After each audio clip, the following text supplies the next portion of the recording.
सोलापुरातील दक्षिण तालुक्यामधील पूर ओसरल्यानंतरची ही विदारक दृश्य.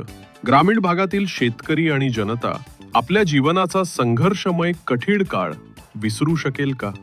तालुक्यातील होनमुर्गी, बिरनाळ, संजवाड आदी गावातील पूरग्रस्तांना होटगी येथे KGN यूथ फाउंडेशन कडून तांदूळ, मसूर डाळ, साखर, चहापत्ती आदी अन्नधान्याचे किट वाटप करण्यात आले. या उपक्रमाचे उद्घाटन जिल्हा उपाध्यक्ष रामपा चिवडशेट्टी यांच्या हस्ते करण्यात आले. विशेषतः गेल्या आठवड्यात झालेल्या मुसळधार पावसामुळे होटगी गावातील आसिफ गुफर पूरग्रस्त गावातील जनावरं उपाशी राहत असल्यामुळे त्यांच्यासाठी KGN यूथ फाउंडेशन कडून मदत देण्यात आली आहे.